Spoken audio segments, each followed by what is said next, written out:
caste, cows, and conflict. Hinduism in California textbooks is reduced to three negative attributes. That's very interesting. Caste, cows, and conflict.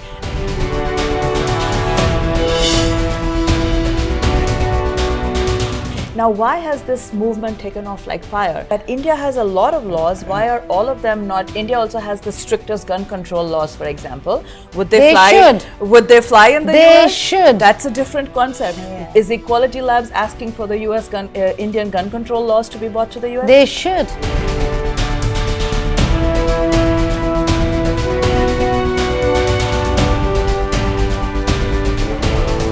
They don't know a thing about India or Hinduism. They really don't give a damn.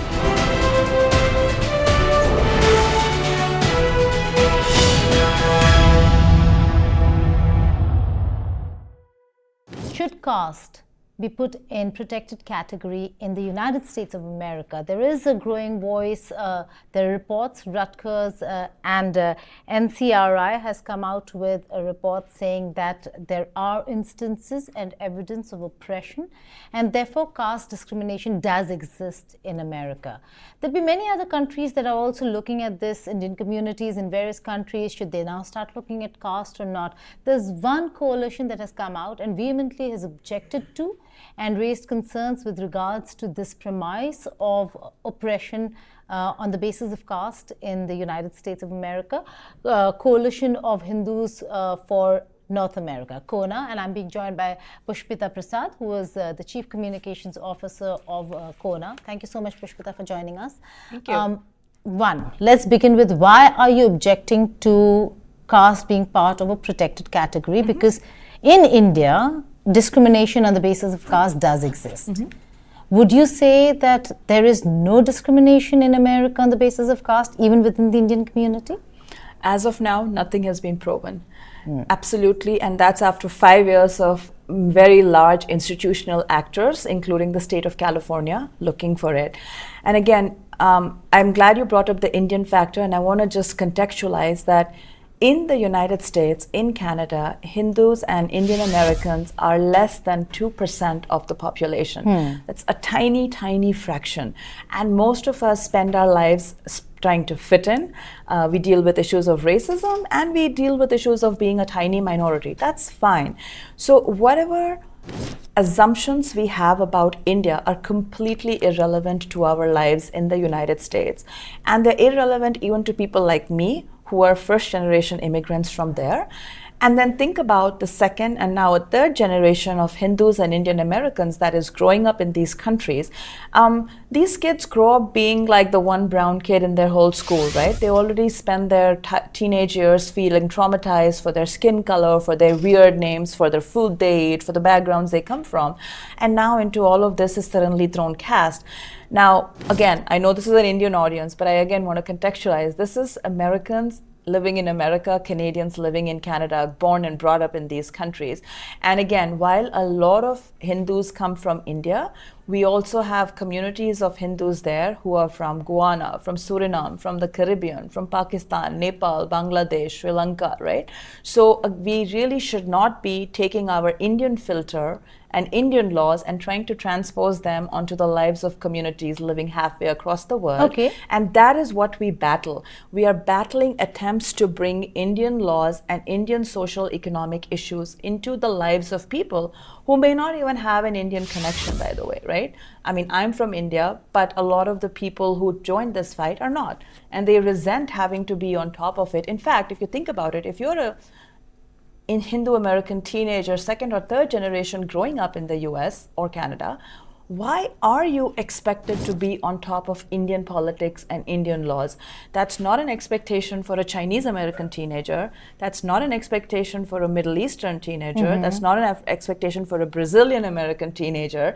So you're setting up Hindus for double standards by saying, oh, if you happen to be a Hindu teenager, you must be aware of what all is happening in India and you must apologize or explain. Okay, maybe not that, but when we talk about the caste problem, if it is put in protected I'm trying to understand. If it is put in protected category, then for those who might have experienced it within the Indian community, it's only protection for them. So are you saying that it doesn't exist? Or is it because you think there would be a strong bias against Hindus in America if should caste be made a protected category, and should caste become a thing? Yeah. So if caste becomes a thing, it is not an Indian American thing, it's a very Hindu thing. And the basis of which is, Hindus have caste system, and that's the basis of the report as well. So is the bias against Hindus is the reason why the concerns are more? So I just have to correct you on one thing. The report that came out from NCRI and Rutgers Social Perception Lab is actually not about Hindus at all. It's measuring the impact of DEI policies in American corporations and things. And they looked at 3 levers: race, religion, and caste, right? And I think the American media obviously first focused on race and religion because those are the things that are more mainstream in America. Caste is something most people don't really care about. And the Rutgers NCRI report actually was not looking for caste discrimination, so they didn't find any. They actually found some They didn't find any evidence? They were not looking for it. Oh, they were not looking. They were measuring the impact of DEI training on people. And caste was one of the levers they were measuring for. And for the caste perspective, which we'll get into in a second, they found very dangerous results when people were exposed to caste training, which is an issue we have been opposing anyways. Now, to back up to what happens if somebody gets discrimination on the basis of caste. Existing laws in US and Canada already protect them. And in fact, this fight was fought in the better part of 2023 when the state of California attempted to make caste a protected category. And ultimately, the governor of California, Governor Gavin Newsom, vetoed the bill, saying this is already protected under existing categories. Which is? California has a national origin, religion, background, familiar background, race, ethnicity. There's a lot. There's like 17 categories that California uses as protected categories. And why is it important not to add caste to them? Because all the other categories, they apply to everybody. Like everyone has a race, ethnicity, sexual orientation. They have a military, like they're either a military veteran or not, they're disabled or not. They can be an atheist or a person of different religions. But caste, the way the California law itself was defining it, was not a facially neutral word. It was only being applied to certain communities. I know you said it's from Hinduism, but actually even the California state law disagreed. I'm asking that, do you think as CoHNA, Coalition of Hindus for North America, do you think that this would actually create a bias against Hindus? Absolutely. Should caste be made a thing? 100%. And Americans start looking at, okay, well, if you're a Hindu, maybe you do discriminate within your own community. 100%. That was actually the reasons 100%. That is the intent of why these laws are being pushed. These laws and policies are being pushed by academics and a group called Equality Labs, which has openly declared its desire to dismantle Hinduism. The founder of Equality Labs has said Hinduism is equal to slavery. Hinduism has given nothing but pain and bad things to the world. She says namaste and yoga are slavery. So this kind of a person and this kind of a group is the one that's pushing for these laws. I think we have every right to be scared if a group like this is the one that makes laws against the very group that they want to publicly dismantle. They're not shy about stating this, and we just say we need fair treatment as people living in US and Canada. We reject the assertions of Hindu-phobic academics and groups like Equality Labs that say Hindus or Indians or South Asians are more likely to discriminate, oppress, or be hierarchical than other people. Now, humans are bad humans among every group. They're bad Hindus too. They're bad Hindus in India, they're bad Hindus in US too, right? So does that mean each of us is bad? That's fundamentally what's the issue there, right? Tomorrow, if you find a case of caste discrimination... But even if not everybody is bad, right? If there's even one instance, well, you can get coverage on, you can get should they not be protected? No, because in creating this category, like I know for a fact that there is within the Indian American community a lot of conversation about getting married One of the bars or one of the measures is marriage, Well, and, let's look at something. and matrimony. Well, let's look at something even more basic to life: livelihood. Yeah. Right? Earning a livelihood. Livelihood could still be non-discriminatory because your bosses might be Americans. No, but what I'm trying to say is, if it is marriage, in the Indian community, they do look at community first. Okay. I mean, it's a different Fair matter enough. that No, fair the enough. third generation will not listen to the family and parents. Fair enough. And if you Yeah. look at data even within the US, right, you will find that ultimately people tend to marry within their own communities. There's a lot of people who get married within their same churches. Within, despite a lot of intermixing, most people still marry within their same race or communities. So we can have a separate debate if that is a good or a bad thing. We are not taking a position on that because every human ultimately has the right to, choose who they want to get married to. They have the right to eat what they want to, by the way. So I don't think your viewers in India might be shocked to realize that one of the quote unquote... I think they'd be more shocked to realize that there's an actual caste conversation happening in the United States. Well, they shouldn't be, because they might not know. Thousands of them might already be working for companies where it is a protected policy. So Cisco, IBM, Apple, Salesforce, many Google. other... no, not Google. Not Google? Not Okay. Google. Google actually was one place where the Hindu employees fought back because Equality Labs was being invited as a speaker. And they said, look, if you invite somebody who says she wants to demolish Hinduism, what message are you giving to me as a workplace, that you want my religion to be demolished? So she got pushed. But yeah, a lot of Indians might be working at companies where this is a policy and they have never been told. So the next time you're in office, you're a people manager, if you have a team of 10 people, at review time, default, someone's going to get a higher review and somebody's going to get a lower review, right? Everyone's not going to get the same grade. Everyone's not going to get the same stock grant or raise or whatever. Well, watch out. Somebody might come back and tell you you didn't get a raise or you didn't get a promotion or you got a lower stock grant because of the caste. You may have no idea as a manager what the caste of the person was, but there's even something called perceived caste. You could be, whatever my caste, if I think you perceive me as lower caste, I can come after you. Even perceived caste. That's part of policy at UC Davis, for example. Is the Cisco case of Sundar Iyer, and which you should be explaining to our viewers, what was that about? And was that perceived caste, or was there even if there was, how did Sundar Iyer really fight his case and win it? Yeah, well, Sundar Iyer will have to talk about that. But basically, caste became part of the mainstream in Silicon Valley. This is the Cisco case. Yes. Okay. Caste became part of the mainstream conversation in Silicon Valley thanks to the Cisco lawsuit that was filed by the state of California and the book that Elizabeth Wilkerson published around the same time in the summer of 2020. I'd lived in the US for 20 years, had never heard the word caste come up ever. And suddenly I saw my office colleagues, people around me, tech groups, pontificating, people with no connection to India, no understanding of Hinduism, pontificating on caste. They felt so confident based on the lawsuit that California had filed and the coverage that resulted. It was not a normal lawsuit, right? California made a huge PR push around it. There were 50,000 media articles that came out from one lawsuit, one allegation. Now I ask you to think about that. This was the summer of BLM. This was the summer of a lot of things that the US was reckoning with. And this is what was pushed very deliberately as a way to build a narrative of hate and make this community, because people now say, oh, I think there's a problem. And I'll be like, okay, what's the problem? And then if you probe 2 or 3 questions, they're like, well, I read a lot about it. Okay, where did you read? In the media. What did you read? If you read, it's always that one Cisco lawsuit against Sundar Iyer and Raman Kompella, which interestingly got ignominiously withdrawn in April of 2023.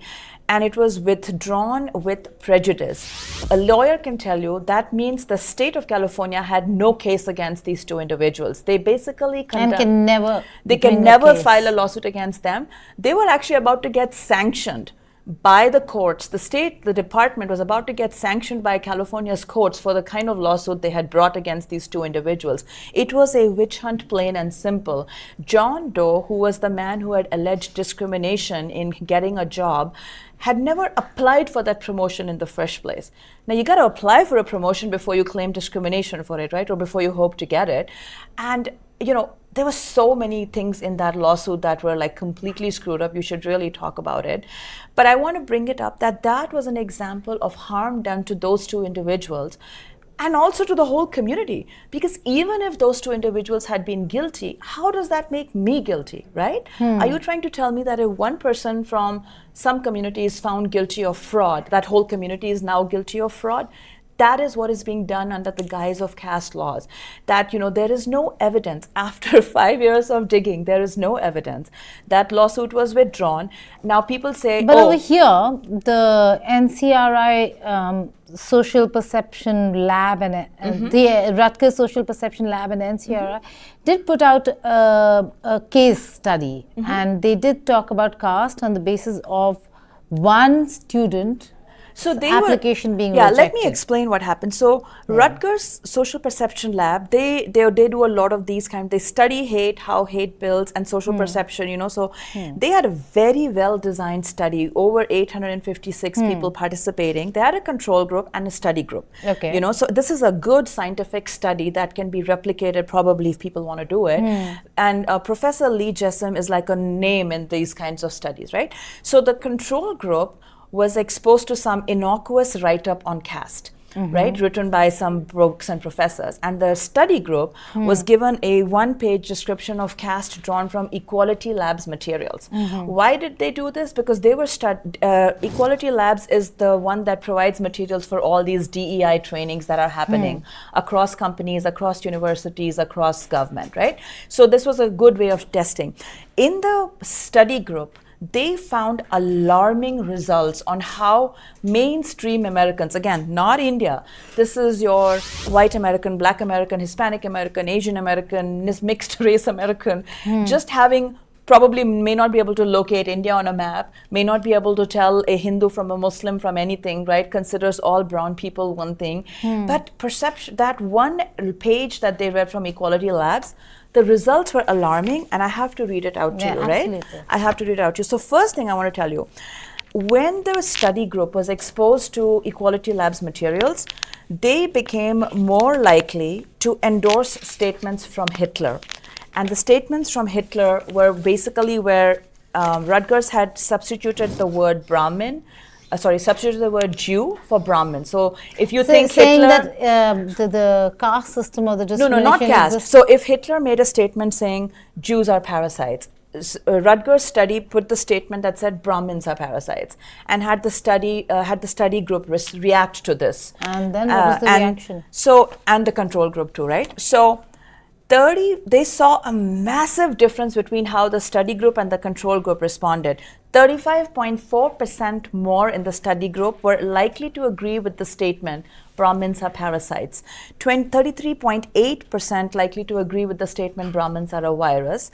And 27% saying that Brahmins are the devil. Group. Yeah, devil personified. So remember, this is what Hitler called the Jews. And this is what DEI training on caste is making people think about Brahmins. And by the way, it's not Brahmins. Brahmins are shorthand for Hinduism in the US, okay? Really? And in most of in most of the West. They can't tell you one from another. They don't see caste at all. So why would it be Brahmins? It would just be Hindus.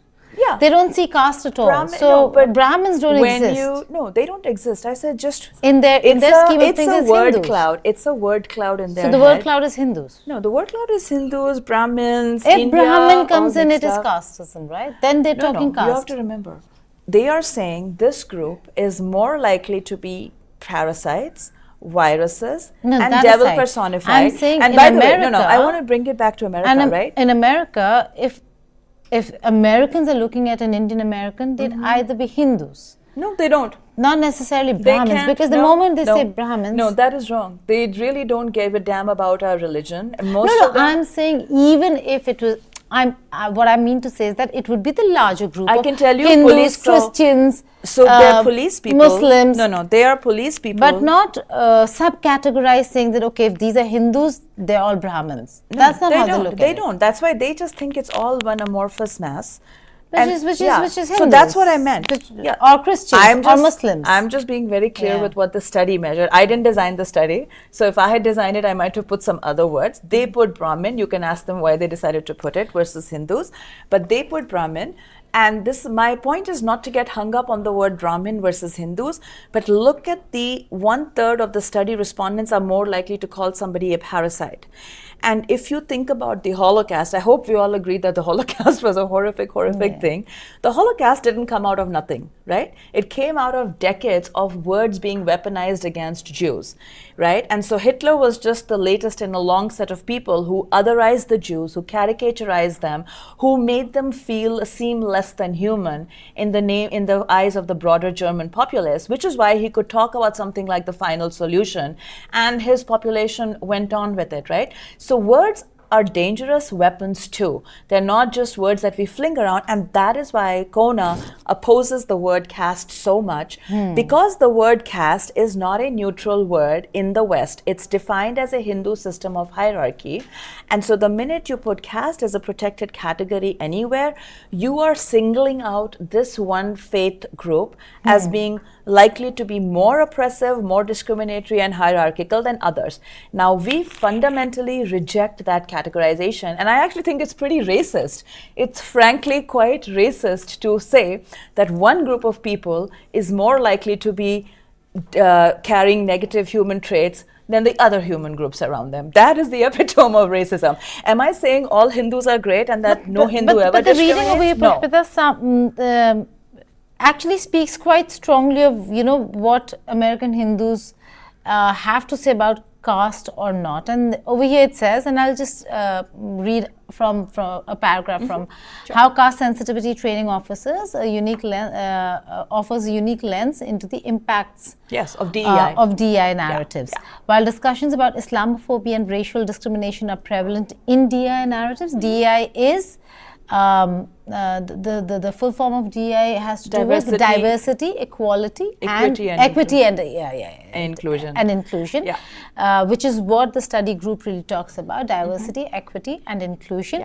And in that discourse, whether if there are biases, discriminations, and whether if those have to be addressed or not. Over here it says caste-based discrimination among American Hindus has not been a core part of DEI discourse or trainings. Because race and religion are the two important factors in American life. The primary verticals. So what this study was actually doing, so remember, caste was not their only focus. So DEI movement has been really big in America, in the Western world, for the last decade, right? And it has become really important over the last 5 years. And so they said, look, as social scientists, somebody should say, what is the impact of DEI training? It's been happening for several years now, so it's a good time to sort of take a look at what's happening with this social experiment that we are conducting, right? And this is the Rutgers Social Perceptions Lab that we're talking about. So this was an attempt to study what people, so they had a whole section on race, they had a whole section on religion, and they had a whole section on caste. So we as CoHNA are only talking about the section on caste. So they were not in the business of measuring caste discrimination or not. They were seeing what impact does DEI training have on a person. And caste was a very interesting academic lever for them, precisely because most Americans have views on race and religion. That's part of their society, but most of them don't have opinions on caste. And maybe that is why we saw such dramatic shifts based on DEI training, because it's sort of a blank slate, right? So you can always have a bigger impact when you have a blank slate.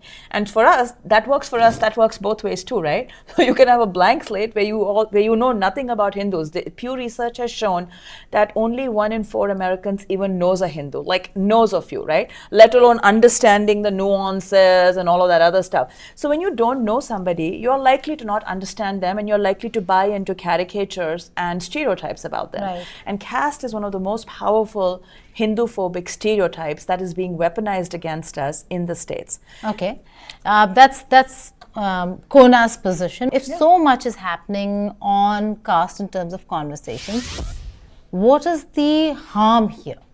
The harm is in providing protection to anybody who feels they're discriminated against, if they provide enough proof. Because should they not be able to, it'll be a case like Sundar Iyer's, where he'll be proven right. That's a very glib defense, because everybody cannot do what Sundar Iyer did. 5 years. He faced a 5-year witch hunt. The man was in a unique category. He was, by the way, a declared atheist. right? He had declared himself as an atheist against organized religion back when he was doing an MBA in Stanford days. He had 3 Dalits in his team. The Dalit, John Doe, who never applied for the job, but claimed discrimination, that job was ultimately given to another Dalit. So Sundar Iyer sort of had the perfect set of circumstances to defend himself. But will everybody have the perfect set of circumstances? What about a Hindu who is very religious and wears vibhuti and goes to the temple every week? What if he or she faces caste discrimination? Would they be able to defend themselves to this thing? Because if Hinduism is being tarred as discriminatory, Sundar Iyer was an atheist, so he got off. What happens to people who are not atheists? Right? What happens with people who want to be But if there's no proof, but proof was not needed, right? So this is fundamentally what we are saying. Just because he was an atheist, he got off. I'm not saying that. That's a bit of a simplification. No, because he did have. There was actually no proof. Back to your question. Where is the proof for passing all of these policies? Right? That's fundamentally what we've asked for. We've asked UC Davis, we've asked all the universities that have done this, we've asked the California state legislature, where is the proof? 2 pieces of evidence were given. One was the Cisco lawsuit, which has been dismissed. So you've had a castle of cards built on a lawsuit that was an allegation that was never proved and has now been withdrawn. Yet the castle of cards is not collapsing, right? And the second was a survey that was done in 2016 by Equality Labs. Again, a group that has said it wishes to dismantle Hinduism. So should we take, and it's not a scientific survey, I'm not saying that. Carnegie Endowment has said that, and Carnegie Endowment is a mainstream think tank. California's own courts have dismissed that Equality Lab survey as not scientific, not admissible. So you don't have to rely on Hindu activists for this. We are constantly quoting California law, California's governors, California's states, and California's textbooks. Now, why has this movement taken off like fire? Because why? Yeah, I'll tell you why. It's a feel good thing to do, right? Because when somebody politically correct? It is politically correct. It came under the DEI umbrella. People were wanting to take action and do stuff.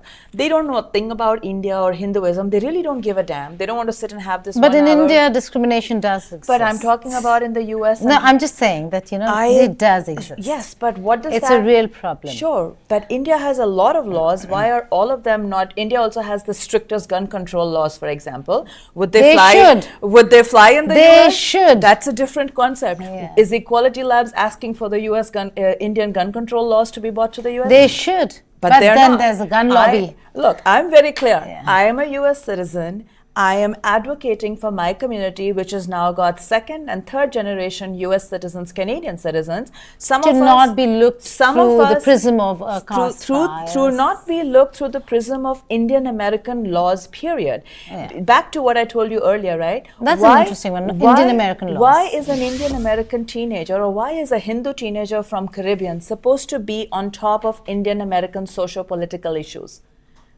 Do they have to? They have to be. Why? That's what you're asking once you put caste in, right? Because you're saying you want to put a caste. No, but if you don't recognize it. No, you want to put a caste. You want to put a law in America to tackle problems in India. How and then what happens to a person from the? No, not that. Well, that is the case because there is not that you might be saying, but I'm just saying that. See, fundamentally, we can keep debating till the cows come home. Okay, over here, let's come back to this. Pushpita. I just want to say this. Not a single proven case of discrimination. But the research and says, why it happened is because there was a movement of DEI. People wanted to take action on something. This seemed like a victimless crime. The question you keep asking me, what's the harm? And the NCRI Rutgers Social Perception Study that came out in November 2024, getting my years mixed up, that just came out a month ago, shows the harm done. Our lived experience had been telling us about the harm done. Milind Makwana passed away, that was harm done. So and he was a Dalit. He was a Bahujan. He was a Bahujan. Yes, his death was harm done. Yes. I have counseled personally scores of students. Okay, let me just go back to the study. I just want to finish up the harm done because this question is very critical. People think this is an issue with no harm, right? There are students who are traumatized because the first time they hear the word caste is in 6th, 7th grade when Hinduism is taught in world religions class through caste, conflict, and cows. And the teacher turns to them and says, you're Indian. You can tell us all about the caste system. They make kids role play. the forecast, and kids are traumatized and they are disengaging from their heritage. This is a very deliberate strategy from a group that wanted to dismantle Hinduism. No, disengaging from their own heritage because they're made to feel caste ashamed. Should not be their heritage. But that right? is what Equality Labs has put in there as their heritage, right? So you are talking, no, but you and I are talking. Not take, because you're saying they don't take pride in caste. No, they should not be taking not pride. caste. They are made to feel ashamed of their heritage because their heritage is presented as nothing more than discriminatory. Caste, cows, and conflict. Hinduism in California textbooks is reduced to 3 negative attributes. That's very interesting. Caste, cows, and conflict. And you and that's I, very, very and look, interesting. you and I are adults. We can talk, we can debate, we can argue, we can make and up this our is in own. which grade? This is 7th grade. You're talking about kids at a very vulnerable point in their life when peer approval is very important to them, right? How did you deal with it? Well, I was born in India, so... No, in the sense, your community, children... They don't. That's exactly what I'm telling you. I have talked to so many children who are traumatized and a lot of them switch off. They stop calling... And in fact, if you wonder why so many Indian Americans now call themselves South Asian, it's not an accident. It's the result of decades of this kind of teaching that's been going on in colleges and now in schools. Do you have lawmakers who are actually supporting CoHNA? And with Trump now going to take over, do you think things will change a little in terms of perception, how America perceives I do hope that Indian Americans, Hindus particularly? I don't know if Trump cares enough about one group or another. He does. He says, "I love Hindus." Yeah, let's see. For us, our fight is not linked to. So caste is actually a bipartisan. No, I'm just saying, as somebody who's a strategist in the CoHNA group. Do you think in the larger picture, these lawmakers, who are the lawmakers who are there to support CoHNA, and will the Trump administration be able to help? So these laws are generally at the local or state level or in universities, where it's policies. So the federal government, which is where Trump comes in, doesn't really get involved. Okay. And we've actually had our lawmakers say this, that, bad laws get passed all the time. Go file a lawsuit. Spend 20 years fighting it all the way through the Supreme Court. We don't want to do that because in those 20 years, our community will be decimated. How many people will become a Sundar Iyer and face false lawsuits? How many people will face false allegations for breaking off a relationship, for not calling a kid? There's a lot of human damage that is being done as these things are being put into place. Children, youth are already talking about the damage being done. I just tell you, tomorrow you go as an H-1B worker, how will you, back to my example I gave you, how will you review your team and ensure that somebody doesn't come back and say you didn't give them a raise because of caste discrimination? Or if you're a professor or a teaching assistant. There have to be checks and balances. There is no checks and balances because the DEI movement, there isn't. And that's what I hope will change as a result of studies like this and the new political climate. Because DEI Do you think the new political climate will help? I hope it fixes the DEI stuff. Now, the problem again is caste is not very important even among the people who fight DEI, right? It's just not important to them. It's only important, remember, less than 2% of the population. But are there a set of lawmakers, maybe from the India caucus, who actually stand behind? In the California legislature, and have been supportive? When we fought the law in California, we had a very small number, unfortunately, but there were a few who stood with us, who either abstained or voted no on the bill. It was a small number. We want to grow that number, but now everyone asked, what's the harm? This is the question we face all the time. What's the harm? Back then we said Sundar Iyer had faced harm. We have students who have faced harm. Now we have a study that shows the harm that's being created, because you're literally equating a community with Hitler, with Jews. The way Hitler treated the Jews, that's what people are starting to think of Hindus like, right? And we never got to it, but there was a very powerful little statement that the study group at Rutgers was exposed to, which basically said, Rajkumar student applied to a university, was interviewed by Anand Prakash, admissions officer, was rejected. Ivy League, the rejection rates are humongous. People, this is admission season right now. In January to March, kids will be getting rejection letters every day, right? But if you happen to be a Hindu American kid, now suddenly there's a caste angle you have to worry about. And in that innocuous statement, I know you and I talked about it before the interview, you could not believe such a small statement was leading to people, average Americans who don't know a Hindu from an Adam, to thinking that the admissions officer was upper caste and the student was lower caste. There was no indication in that statement of what caste they were. But the assumption came, the minute somebody is denied something, the person denying is the upper caste oppressor, and the person being denied is whether that's a date, whether that's a party, whether that's a lunch, whether that's a job, whether it's a application. And will you be able to keep the bill at bay? Well, there's no bill in Rutgers yet. No, not right now. But in there California, was one. In California, the bill is on hold. We expect. Would you be able to keep it at bay? Well, we hope so. I think it'll be at bay for at least a while, and we want to use this moment to educate people that, guys, this is not a victimless movement. This is not a victimless feel-good initiative, which is what I think most people buy into it. They're like, what's the harm, right? You guys don't like it, but what's the harm? Well, the harm is that you're making a community think the way Hitler did. Do you not see the harm in that? I mean, do I really have to tell people that a philosophy that makes people follow Hitler is bad? I hope I don't have to tell So is caste discrimination, but the fact Absolutely. that and so is discrimination against people who are not guilty of it. Yeah, who are not, and there shouldn't be. There shouldn't be. That's exactly Nobody what we should say. be painted with the same brush. As CoHNA, as an individual, I will say we condemn discrimination of all types, caste and otherwise, in India, in US, in Canada, through history and now. That is not too negotiable. But we also condemn attempts to stereotype and discriminate against us. And you think this is stereotyping Hindus? Absolutely, 100%. Okay. Pushpita Prasad, thank you so much for joining us here on India Today Global. Indeed a pleasure. For our viewers, you get an understanding. This was a long debate. You get an understanding of what's really happening in the United States of America when it comes to caste and the attempts to put it in protected category. Thank you so much, Pushpita. Thank you. Thanks for having me.